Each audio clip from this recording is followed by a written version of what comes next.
Welcome to the latest edition of Fridays with the Fellows from the Oklahoma Center for the Humanities at the University of Tulsa. My name is Katie Moulton. I'm one of the 2019-2020 Fellows in the Interdisciplinary Research Seminar on Play. I'm a writer and a music critic, and I moved to Tulsa to be part of the Tulsa Artist Fellowship. And like everybody else, I'm in quarantine and in the midst of the pandemic, and have been searching for methods of meaning making and some lightness during all of this strange upheaval. So I was really delighted when I was on Twitter and discovered my friend Jordan Jacks had embarked on a special quarantine music related project. And so I invited him to join us in this space to have a conversation about it, talk about music, talk about reflection and pandemic, and share it with all of you. So let me just introduce my friend Jordan on Zoom with us from his home in Ohio. Give us a little wave. Hey, Jordan. Jordan Jacks is a writer from Texas. His fiction has appeared in the Iowa Review, the Yale Review, Electric Literature, Recommended Reading, and elsewhere. He was a former James C. McCrate Fellow in Fiction at the Wisconsin Institute for Creative Writing, and he has taught at UW-Madison, St. Albans School, Washington University in St. Louis, and the Cleveland Institute of Art. He's received scholarships and residencies from Breadloaf, where we met, the Sewanee Writers Conference, the Key West Literary Seminar, and the very haunted James Merrill House.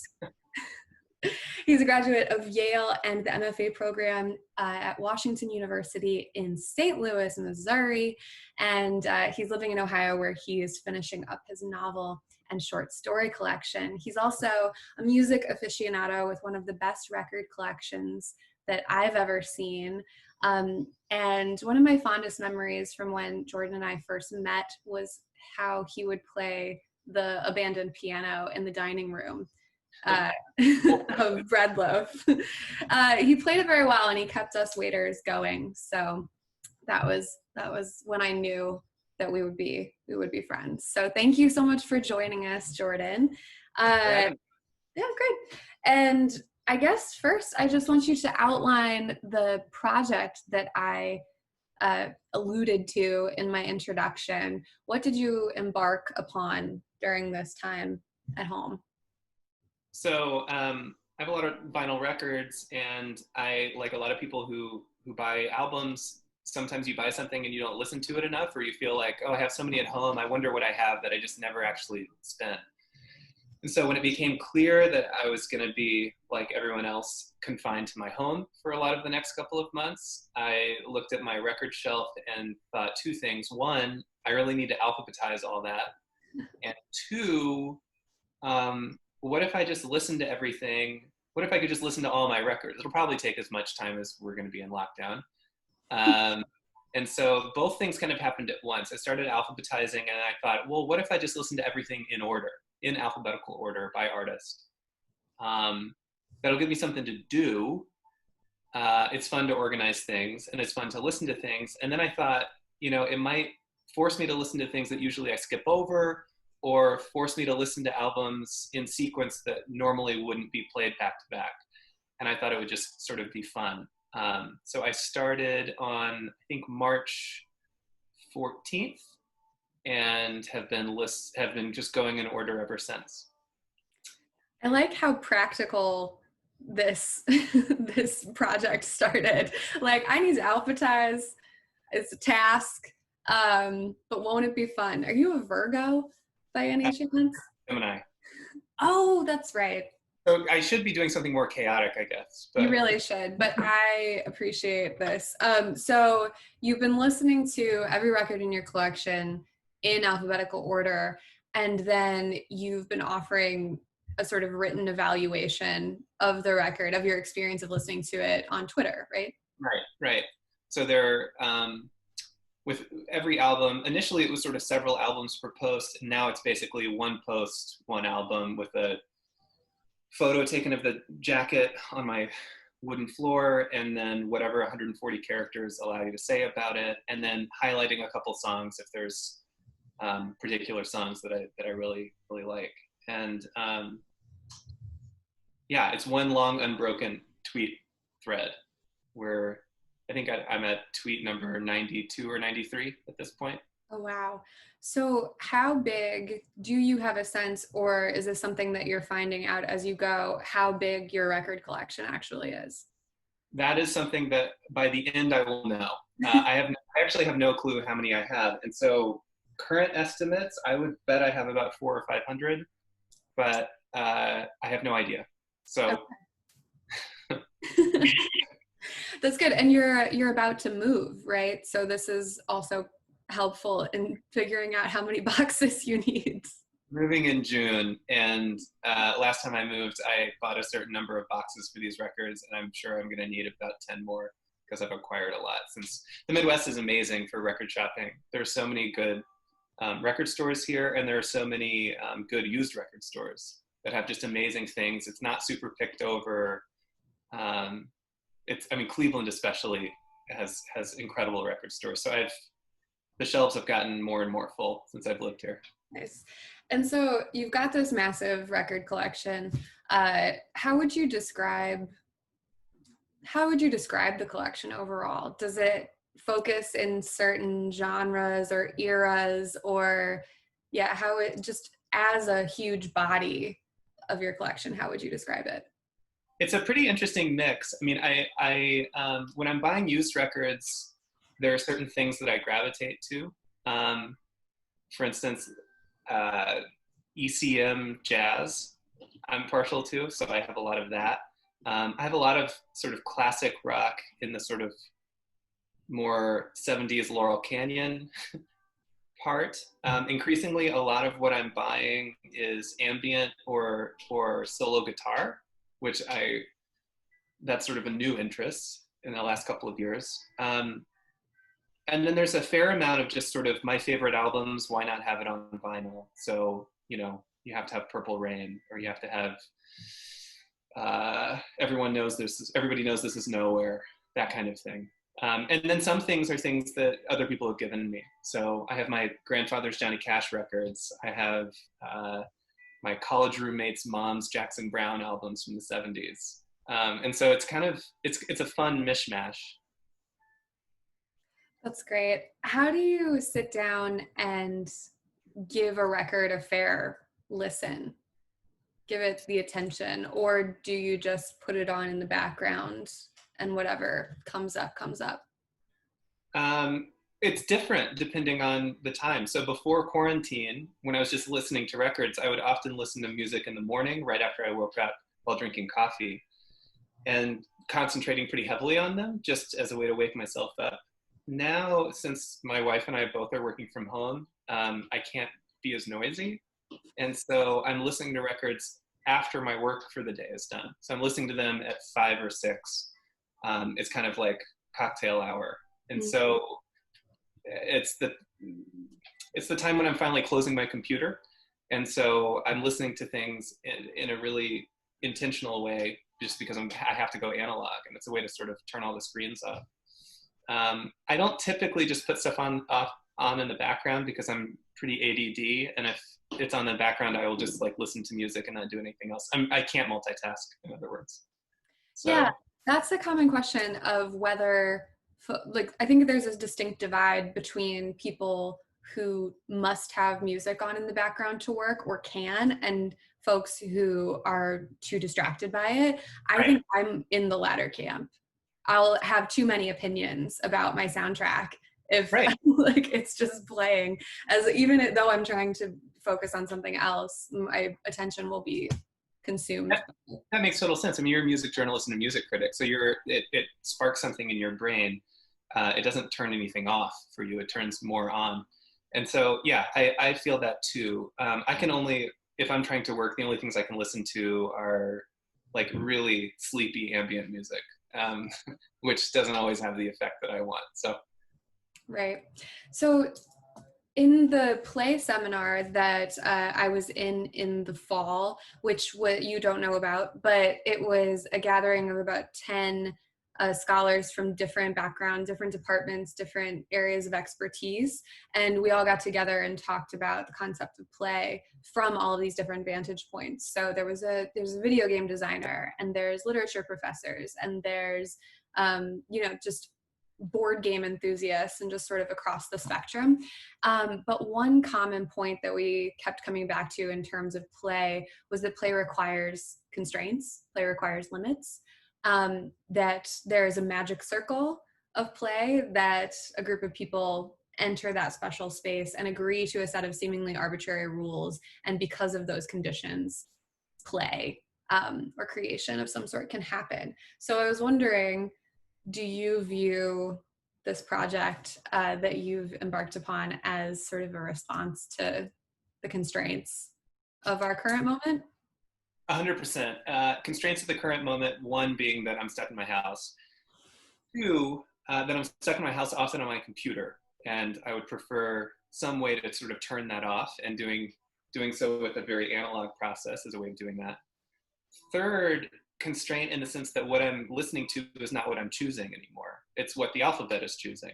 And so that creates a sense of play sometimes by the oddity of the juxtaposition. And there's great pleasure sometimes in going from, from solo acoustic guitar to like really hard 70s funk. And not being able to prepare yourself or sort of think, what am I in the mood for? But making music sort of put you into a mood. And then I guess the last constraint would be using Twitter. Since there's a 140 character limit, any thoughts I have about an album have to be expressed pretty quickly and pretty succinctly. And that sort of, that forces me to focus in a different way on music than I previously have. Yeah. Another limit that occurs to me is that you're working with the collection that you already have. Exactly. You're not going out and buying new records. Right. In the same way that none of us are necessarily going out and having brand new experiences in this time. Right. Yeah. So it's sort of the limit of reflecting on what you've already acquired or what you have in front of you. Right. There's my mom used to say when I was a kid and wanted to go to McDonald's, we have food at home. And that's kind of what this is like. We have records at home. Why don't you listen to them? And so there have been things, because I'm forced onto my home stores, there have been records I haven't listened to in over 10 years that I totally forgot about, that now I deeply love. And that's one of the real sort of joys and sort of the play that I'm getting out of it, is that surprise of forgetting what you even have. Yeah, and revisiting maybe moments in your past, the versions of yourself that bought that album however many years ago. Yeah, that's so right. There's a good example. So this is a record called Beach Beat Volume 2, which I bought at Vintage Vinyl in 2010. That's my favorite record store in the world, obviously. It's in St. Louis, Missouri, everyone, on Del Mar. I bought it for $10 just because I thought the photo was funny and hadn't listened to it since I bought it. Put it on thinking it was going to be a sort of surf rock compilation. It is in fact like an incredible soul and R&B compilation that has been marketed, I suppose, to attract like a early 60s very white demographic, but it is all very, very Black music. And so don't trust the cover. And I was just sort of, listening to music by Willie T, the Clovers, the Coasters, King Curtis, and the Kingpins, stuff that I didn't expect to even be on this record. And now I'm spinning it like all the time. I forgot I owned this. So yeah, that's the kind of surprise sometimes that happens. Are there any other albums or juxtapositions that have stood out or surprised you? Yeah, I pulled one. Okay. So the record that's playing behind me that you can't really hear is by Marissa Anderson, who's a guitarist from Portland. Solo guitar, really pretty meditative stuff. It's one of my favorite albums from 2018, I think. But going in alphabetical order, the album that came right after that was Roy Ayers' Everybody Loves the Sunshine. So Nice. 70s vibraphone funk classic. And could not be more different in mood than Marissa Anderson, but an amazing album. And then after that, in alphabetical order, you get Wally Badarou, a French Senegalese session musician from the 80s who plays synthesizer. Super kind of bouncy, African high life inspired 80s pop. These are not three records I would ever put in the same DJ set, but they work. And sort of going from each to the next I was just surprised at every turn. It's hilarious to think of them being next to each other on the shelf because they are so different, but also I love that they're next to each other on my shelf. Yeah, that sort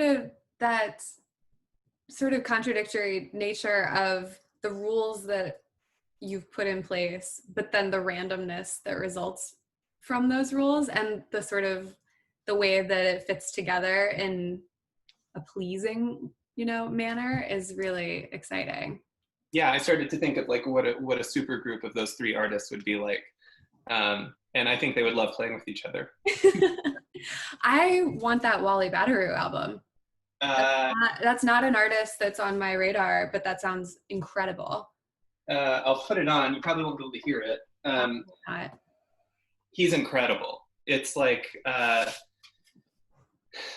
imagine if off the wall era Michael Jackson didn't have any vocals, but was like a little more spacey and stretched out.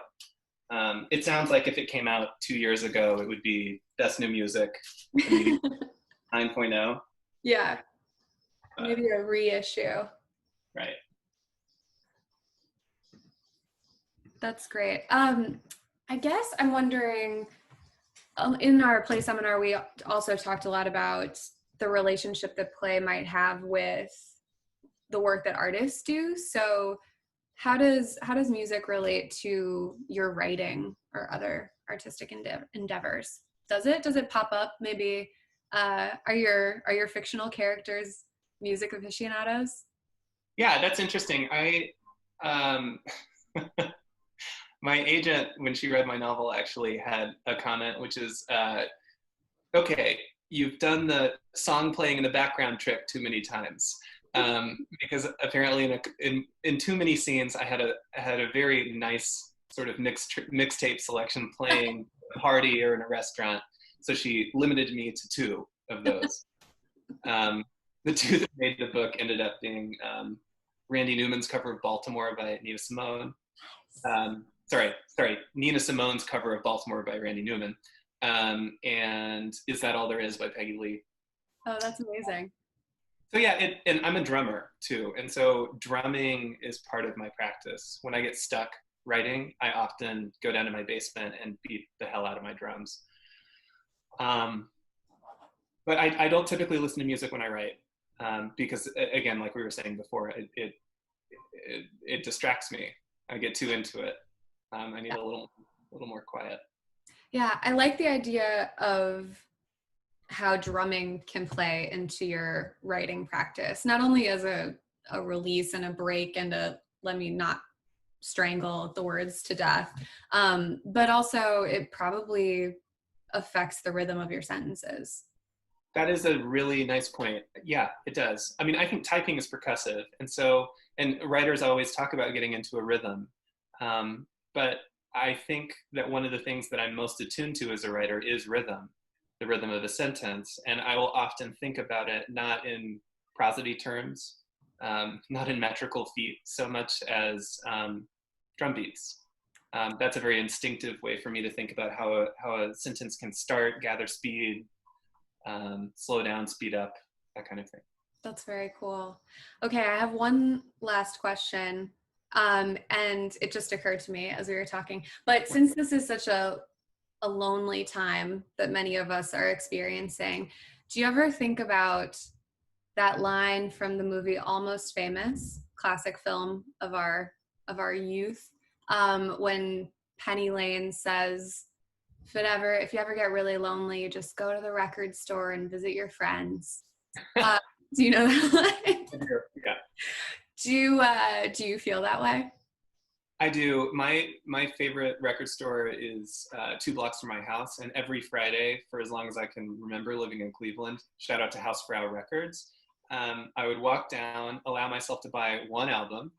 There's the constraint again, and then say hello to the owner, and then walk down the street to my favorite bar for a beer, and then start the weekend. And so it's a sort of cherished ritual for me. But I've also become friends with the owner a little bit, and I've become friends with that tiny shop's selection, which doesn't change all that much. So every time I'm in there, I'm thinking maybe this week is the week I get really into Zydeco, or maybe this is the week that I finally, you know, start listening to a lot of dub, which they have a lot of. And yeah, I think of that as like a really cherished part of my Cleveland community. And of course, when you go to a record store too, you're seeing your friends being the artists that you're listening to, which I think what Penny Lane is talking about. But I think it has been a way for me to meet people, and a way for me to really sort of build a bond with the city here after I moved here. So it's something I deeply miss. I mean, I love listening to these records at home, but I cannot wait until I can go outside, walk down the street, and go down to the little tiny record store that I usually go to. It'll be time to add to the collection a little bit, I think. Yes. Well, hopefully that we're back to crate digging sooner rather than later. And in the meantime, you're going to keep working through your record collection on Twitter at Jordan Jacks. Jordan R. Jacks. Jordan R. Jacks. I will put that in our subtitles so everyone can go find you there and check out your writing as well. Thank you so much for joining us on Fridays with the Fellows. And I hope to see you and listen to some music together in person real soon. Thanks so much for having me, Katie. Thanks.